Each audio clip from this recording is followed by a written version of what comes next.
आप सभी को नमस्कार। मेरा नाम दलवंती है और मैं राजकीय कन्या प्राथमिक पाठशाला बदानी जिला झज्जर में कार्यरत हूँ और आज एक बार फिर से उपस्थित हूँ एक नई प्रस्तुति के साथ। आज हम कक्षा 5वीं की पाठ्य पुस्तक झिलमिल में संकलित पाठ 13 धरोहर को लेकर चर्चा करेंगे। तो प्यारे बच्चों, धरोहर का अर्थ है अमानत। धरोहर शब्द सुनते ही हमारा मस्तिष्क किसी ऐसी वस्तु अथवा परंपरा की कल्पना करने लगता है जो हमारे पूर्वजों द्वारा संजोई गई और संभाल कर आने वाली पीढ़ी को सौंपी गई हो। विकास के साथ साथ कुछ चीजें पुरानी हो जाती हैं और उनका प्रयोग समाप्त हो जाता है, किंतु उनकी जानकारी हमें विकास के इतिहास से परिचित कराती है। तो आइए आज इसी कड़ी में हमारी परंपराओं से रूबरू करवाने हेतु मैं आपको लिए चलती हूँ एक संग्रहालय जिसका नाम है धरोहर।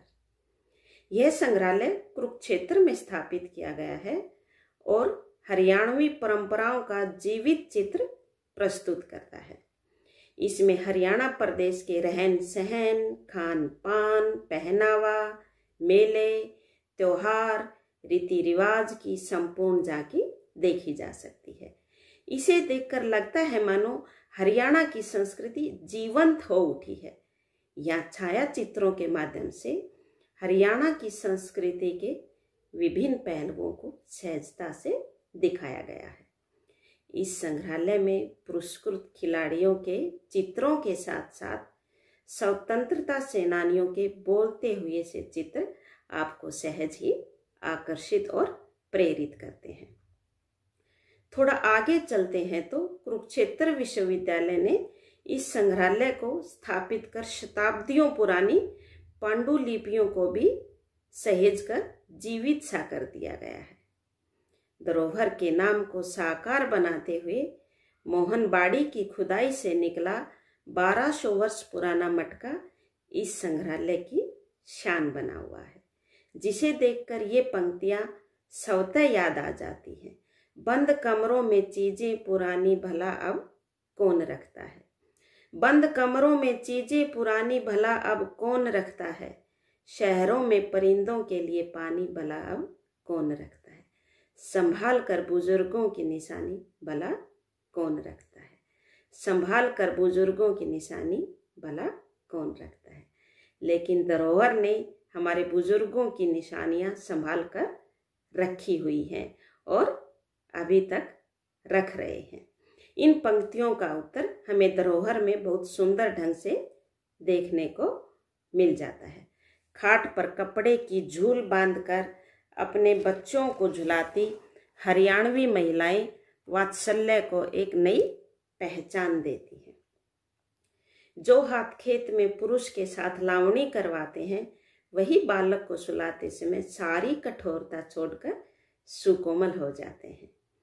दूध दही के लिए विश्व भर में विख्यात हरियाणा की मूल संस्कृति को दर्शाने के लिए संग्रहालय में घेर बनाया गया है। घेर का अर्थ तो आप जानते ही होंगे। घेर वह स्थान होता है जहाँ पर पशुओं को बांधते हैं। इसके साथ ही प्यारे बच्चों, बैलगाड़ी, लोहे की फलसी व लकड़ी की जेलियां आदि भी वहाँ रखी गई हैं।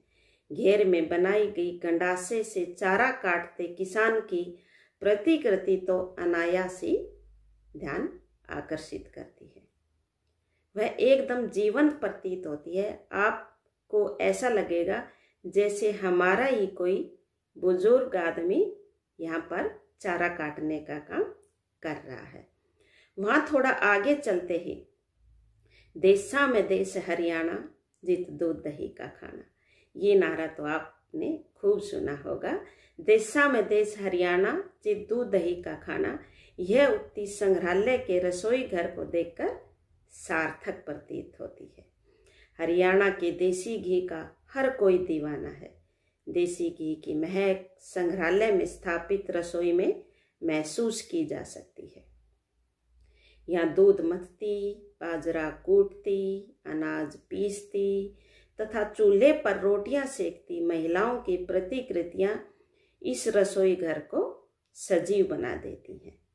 रसोई में हारी, बिलोनी, घीलड़ी, बोहिया आदि अनेक बर्तन रखे गए हैं और हमारे यहाँ ग्रामीण परिवेश में रहने वाले बच्चे इन शब्दों से परिचित भी होंगे और अपने घर व पास पड़ोस में देखते भी होंगे कि हारी, बिलोनी, घीलड़ी, बोहिया ये बर्तन कैसे होते हैं।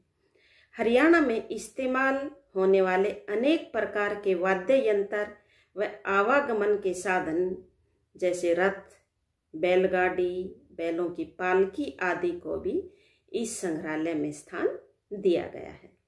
महिलाओं द्वारा हाथ से बनाई गई वस्तुएं इसकी शोभा बढ़ाती हैं। बहुत सी वस्तुएं प्यारे बच्चों यहाँ पर रखी गई हैं जो हरियाणा की महिलाओं द्वारा अपने हाथों से बड़े प्यार से, बड़े जतन से बनाई गई है।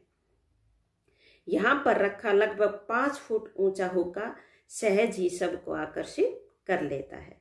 इसके साथ साथ संग्रहालय में टेराकोटा का एक ऐसा हुक्का रखा गया है जिसमें न कोई जोड़ है और न ही इस पर रंग किया गया है। तो प्यारे बच्चों, धरोहर में एक ऐसी चारपाई भी है जिसमें ओम जय जगदीश हरे की आरती को बुनाई करके लिखा गया है। एक चारपाई में सूत से बुनाई करके ओम जय जगदीश की आरती को लिखना कितना कठिन व मुश्किल काम रहा होगा, इसका सहज ही अंदाजा आप लगा सकते हैं। इसके साथ ही 6 पाए वाले चारपाई भी लोगों के आकर्षण का केंद्र बनी हुई है। यहाँ रखे एक विशाल नगाड़े को देखकर होली की मस्ती भरे हुड़दंग वाला दृश्य आंखों के सामने आंख मिचौली करने लगता है। नगाड़ा तो आपने देखा भी होगा और कभी न कभी बजाया भी होगा या बजाते हुए देखा होगा। आप अपनी मम्मी या पापा से पूछेंगे कि नगाड़ा कौन कौन से मौकों पर बजाया जाता है। थोड़ा सा आगे चलते हैं तो प्यारे बच्चों, हरियाणा की महिलाओं द्वारा पहने जाने वाले पारंपरिक परिधानों को भी संग्रहालय में सहजता से सजाया गया है। यहाँ रखे 52 कली के दामन को देखकर महिलाएं इसे उलट पुलट कर देखने को मजबूर हो जाती हैं।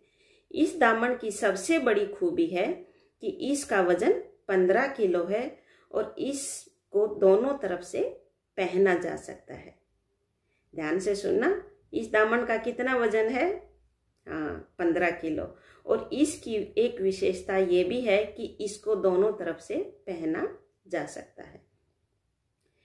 इसके साथ ही झांझण, कड़ी, झालरा, हसली, हथफूल व तागड़ी सहित 5 किलो चांदी के आभूषण से सजी महिला की प्रतिकृति सभी महिलाओं को सहज ही अपनी ओर आकर्षित करती है।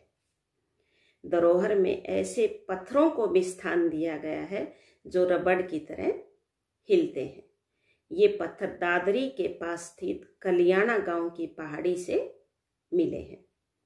धरोहर में एक थिएटर भी है जिसमें दर्शकों को हरियाणवी लोकगीत, सांग, नाटक, भजन व रागनी आदि दिखाए जाते हैं।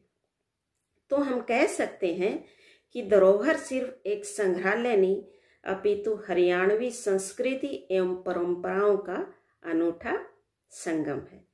धरोहर में हरियाणवी संस्कृति से जुड़ी सभी वस्तुओं का संकलन अभी भी जारी है और वह दिन दूर नहीं जब ये वस्तुएं धरोहर की धरोहर हो जाएंगी। तो प्यारे बच्चों, आज हमने कुरुक्षेत्र स्थित संग्रहालय धरोहर के माध्यम से अपनी संस्कृति व परंपराओं को जाना। हमें भी यह प्रयास करना चाहिए कि अपनी जड़ों से, अपनी संस्कृति से जुड़े रहें और जहाँ भी अवसर मिले अपनी परंपराओं को सहेज कर रखें, क्योंकि परंपराओं से जुड़े रहने पर हम मजबूती से जमीन पर खड़े रहते हैं और इन्हीं को हम आने वाली पीढ़ी को सहजता से एक भेंट के रूप में दे सकते हैं। तो हम कोशिश करेंगे कि हमारे दादा दादी, नाना नानी, मम्मी पापा से हम कहानियाँ सुने, उनके बचपन की बातें पूछें, उनसे बात करें कि वो जब छोटे थे तो कैसे खेल खेलते थे, कौन कौन से उनके खिलौने होते थे, किस प्रकार का उनका बचपन रहा है, ये सभी बातें उनसे पूछें। और अगर हो सके तो किसी वस्तु रूप में, अगर वस्तु रूप में नहीं तो अपनी नोटबुक में नोट करके उसको अपनी आगे आने वाली पीढ़ी के लिए सहेज कर रखें। ऐसा हम सभी प्रयास करेंगे। तो प्यारे बच्चों, ये था हमारा कक्षा 5वीं का पाठ 13 धरोहर। तो इस पाठ में कुछ शब्द आपको बहुत मुश्किल लगे होंगे, उनके अर्थ समझ में न आए होंगे, ऐसा संभव है। चलिए उन मुश्किल शब्दों का अर्थ हम जान लेते हैं। आइए, पहला है अनायास।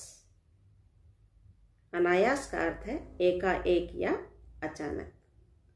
अनायास, एकाएक, अचानक। आकर्षित, लगाव होना। आकर्षित, लगाव होना। जीवंत, जीता जागता। जीवंत, जीता जागता। पांडुलिपि, हाथ से लिखी हुई रचना। पांडुलिपि, हाथ से लिखी हुई रचना। पुरस्कृत, जिसे पुरस्कार मिला हो। पुरस्कृत, जिसे पुरस्कार मिला हो।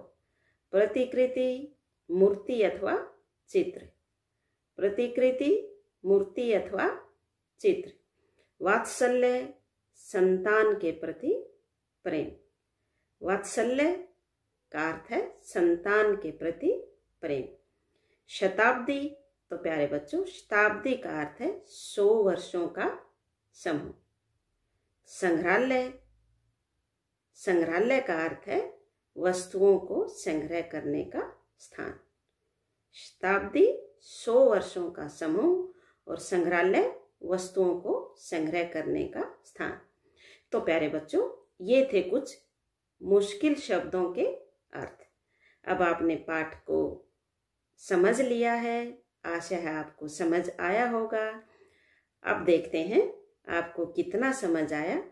मैं कुछ प्रश्नों के उत्तर आपसे पूछूंगी, आप मुझे बताएंगे। चलिए तैयार हो जाइए, शुरू करते हैं। पहला प्रश्न है, धरोहर संग्रहालय कहाँ स्थित है? मैं एक बार फिर दोहराती हूँ, धरोहर संग्रहालय कहाँ स्थित है? बताइए, शाबाश, बिल्कुल सही। धरोहर संग्रहालय कुरुक्षेत्र में स्थित है। धरोहर संग्रहालय कुरुक्षेत्र में स्थित है। अगला प्रश्न है, संग्रहालय में कौन कौन सी झांकियां देखने को मिलती है? एक बार फिर सुनिए, संग्रहालय में कौन कौन सी झांकियां देखने को मिलती है? इसका उत्तर बताइए। बिल्कुल सही। संग्रहालय में हरियाणा प्रदेश के रहन सहन, खान पान, पहनावा, मेले, तीज त्योहार तथा रीति रिवाजों की झांकियां देखने को मिलती हैं। एक बार फिर देखिए, संग्रहालय में हरियाणा प्रदेश के रहन सहन, खान पान, पहनावा, मेले, तीज त्योहार तथा रीति रिवाजों की झांकियां देखने को मिलती हैं। अब बढ़ते हैं अगले प्रश्न की तरफ। अगला प्रश्न है, हरियाणा की एक विशेषता दूध दही का खाना है। इस संस्कृति की संग्रहालय में किस प्रकार दर्शाया गया है? एक बार फिर सुनिए, हरियाणा की एक विशेषता दूध दही का खाना है। इस संस्कृति को संग्रहालय में किस तरह दर्शाया गया है? तो इसका उत्तर है प्यारे बच्चों, संग्रहालय में घेर नामक स्थान पर विभिन्न दुधारू पशु दिखाई देते हैं और दूध मथती महिला के साथ गीलड़ी, बिलोनी आदि के चित्र हरियाणा की दूध दही का खाना वाली संस्कृति को भली भांति दर्शाते हैं। एक बार फिर देखिए, संग्रहालय में घेर नामक स्थान पर विभिन्न दुधारू पशु दिखाई देते हैं और दूध मथती महिला के साथ गीलड़ी, बिलोनी आदि के चित्र हरियाणा की दूध दही का खाना वाली संस्कृति को भली भांति दर्शाते हैं। अब बढ़ते हैं अगले प्रश्न की तरफ। हरियाणा की रसोई की क्या क्या विशेषताएं बताई गई हैं? एक बार फिर सुनिए, हरियाणा की रसोई की क्या क्या विशेषताएं बताई गई हैं। तो प्यारे बच्चों, बताइए कौन बताएगा इसका उत्तर। देखते हैं। संग्रहालय में दूध मथती, बाजरा कूटती, अनाज पीसती तथा चूल्हे पर रोटियां सेकती महिलाओं के साथ देसी घी की महक हरियाणा की रसोई की विशेष पहचान है। एक बार फिर देखिए, संग्रहालय में दूध मथती, बाजरा कूटती, अनाज पीसती तथा चूल्हे पर रोटियां सेकती महिलाओं के साथ देसी घी की महक हरियाणा की रसोई की विशेष पहचान है। अब बढ़ते हैं अगले प्रश्न की तरफ। अगला प्रश्न है प्यारे बच्चों, 52 कली के दामन की क्या विशेषताएं हैं? 52 कली के दामन की क्या विशेषताएं हैं? तो 52 कली के दामन की पहली विशेषता है, इस दामन का वजन 15 किलो है। दूसरी विशेषता है, इसमें 52 कली हैं। और तीसरा हम कह सकते हैं कि इसको दोनों तरफ से पहना जा सकता है। इसके साथ ही यह सभी को बहुत आकर्षित करता है। एक बार फिर देखिए, 52 कली के दामन की निम्न विशेषताएं हैं।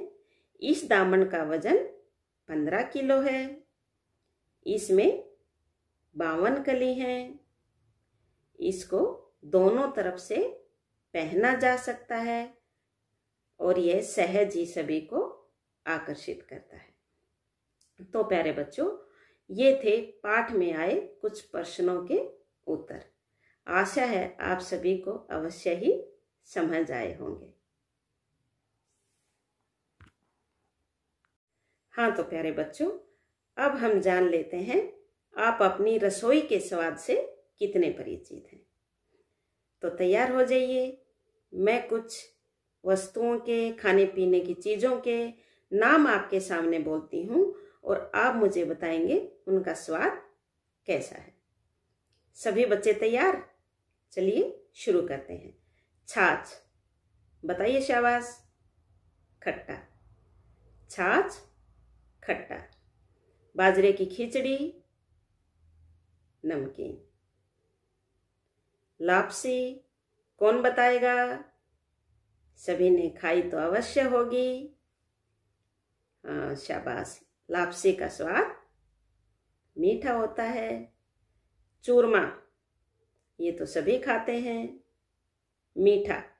कढ़ी खट्टी। गुलगुले मीठे। राबड़ी,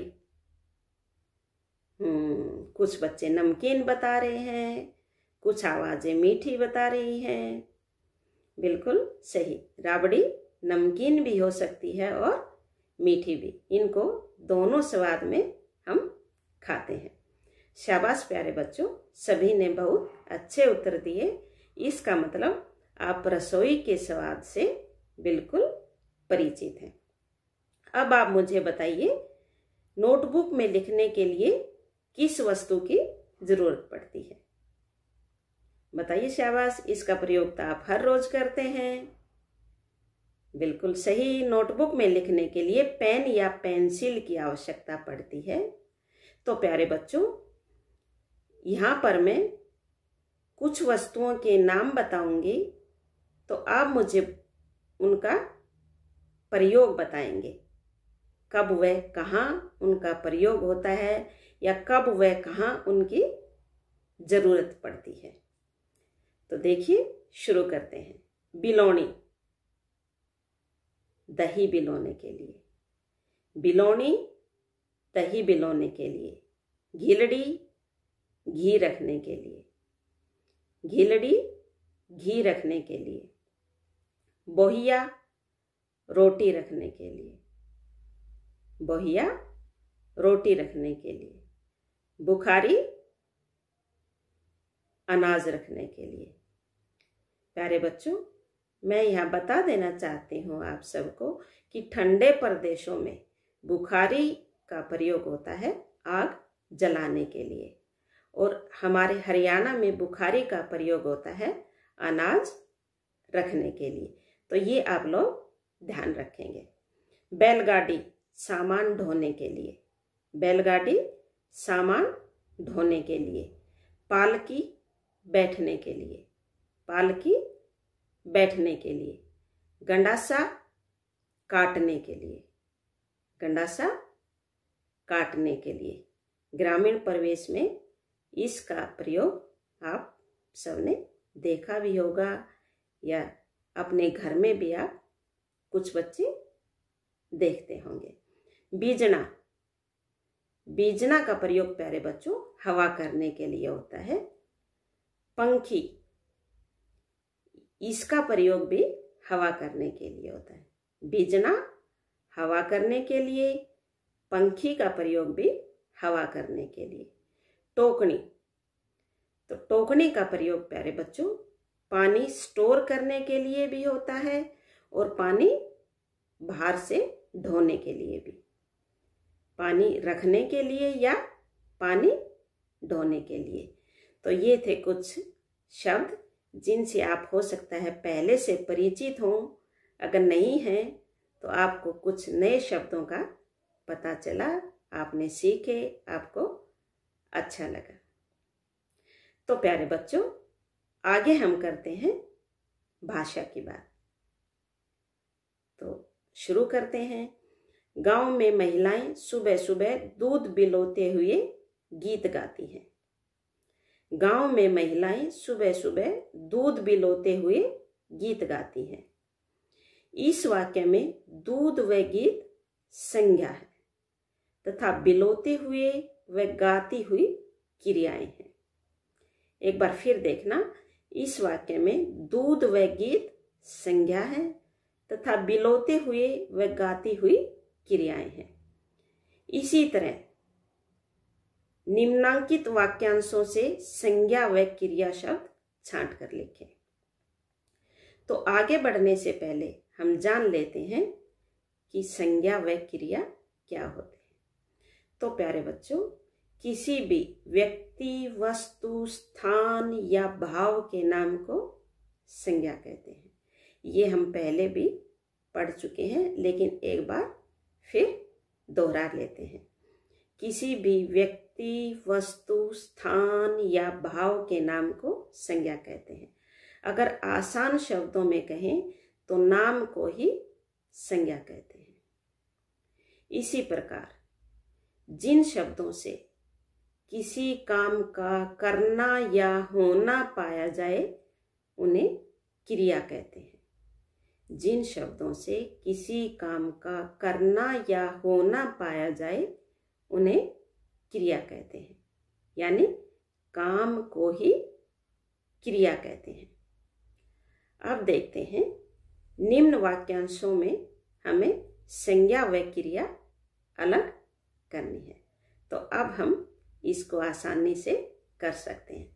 हमें देखना है संज्ञा यानी नाम, क्रिया यानी काम, इन दोनों को अलग अलग करना है। पहला वाक्यांश है दही मथना। तो दही आपको पता है एक खाने की वस्तु का नाम है। दही संज्ञा और मथना क्रिया। दूध निकालना, दूध एक पेय पदार्थ का नाम है और निकालना क्रिया है। रोटी सेकना, रोटी संज्ञा सेकना क्रिया। झूला झूलना, झूला झूलना, झूला संज्ञा, झूलना क्रिया। रथ हाँकना, आपको पता है रथ एक वाहन का नाम है। रथ संज्ञा, हाँकना क्रिया। चित्र बनाना, चित्र संज्ञा है और बनाना क्रिया है, काम है। फोटो खींचना, फोटो क्या है? संज्ञा है, नाम है और खींचना क्रिया है। तो अब आप समझ गए होंगे संज्ञा और क्रिया में क्या अंतर है। अन्य वाक्यांशों को लेकर भी आप इसका अभ्यास अपनी नोटबुक में लिखकर कर सकते हैं। अब प्यारे बच्चों, धरोहर में ऐसे पत्थरों को भी स्थान दिया गया है। इस वाक्य में भी निपात है। इसी तरह ही, भी, तो तक निपात कहलाते हैं। आपने सुना? एक बार फिर देखिए। ही, भी, तो तक निपात कहलाते हैं। इनका प्रयोग करते हुए हम वाक्य बनाएंगे। लेकिन वाक्य बनाने से पूर्व हम जान लेते हैं कि निपात किसे कहते हैं। किसी भी बात पर अतिरिक्त भार देने के लिए जिन शब्दों का प्रयोग किया जाता है उन्हें निपात कहते हैं। एक बार फिर सुनिए।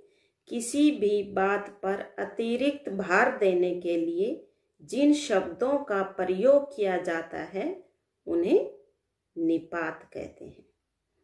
तो आइए अब हम इन निपात शब्दों का प्रयोग करके वाक्य बनाते हैं। पहला है ही। तो इससे हम वाक्य बना सकते हैं, तुम्हें आज रात रुकना ही पड़ेगा। विशेष भार इस वाक्य में दिया गया है। तुम्हें आज रात रुकना ही पड़ेगा। अगला वाक्य हम बनाएंगे भी से। कल मैं भी आपके साथ चलूंगा। कल मैं भी आपके साथ चलूंगा। अगला वाक्य हम बनाएंगे तो से। तुमने तो हद कर दी। विशेष भार यहां दिया गया है। तुमने तो हद कर दी। अगला है तक। तो इससे हम वाक्य बना सकते हैं प्यारे बच्चों। उसने मुझसे बात तक नहीं की। अपनी नाराजगी को जाहिर करने के लिए विशेष भार यहां दिया गया है। उसने मुझसे बात तक नहीं की। तो प्यारे बच्चों, ये थे निपात शब्द जिनको लेकर हमने एक एक वाक्य बनाया।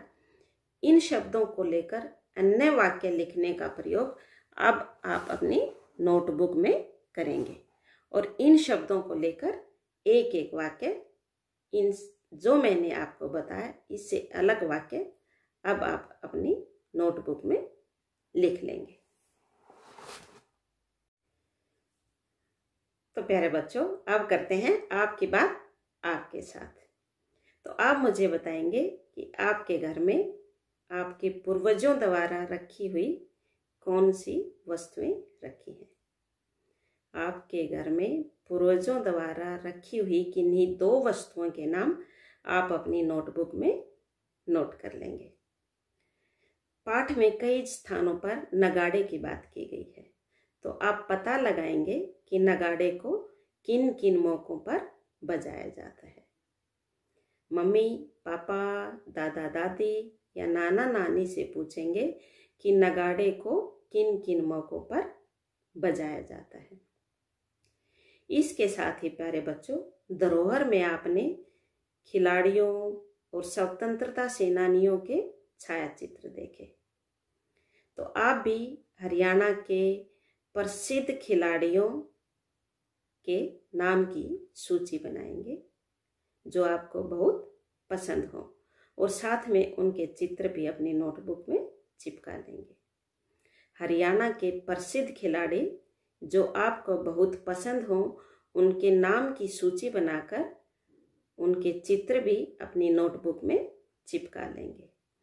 और इसके साथ ही एक बिल्कुल आसान प्रश्न जिसका उत्तर आप अपनी नोटबुक में लिख लेंगे। आपकी माताजी कौन सी पोशाक पहनती हैं? और धरोहर में स्त्रियों को दामन पहने दिखाया गया है। धरोहर में स्त्रियों को दामन पहने दिखाया गया है, तो उस पोशाक में और आपकी माताजी द्वारा पहनी जाने वाली पोशाक में क्या अंतर है और क्या समानताएं हैं? 2 अंतर और 2 समानताएं आप अपनी नोटबुक में लिख लेंगे। तो ये थी आपकी बात आपके साथ।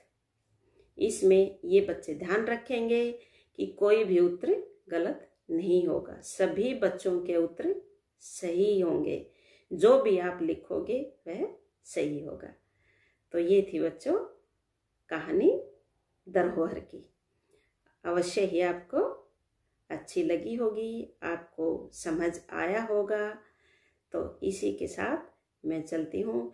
एक बार फिर मिलूंगी एक नई प्रस्तुति के साथ, एक नए विषय के साथ आपसे मिलने। तब तक के लिए धन्यवाद।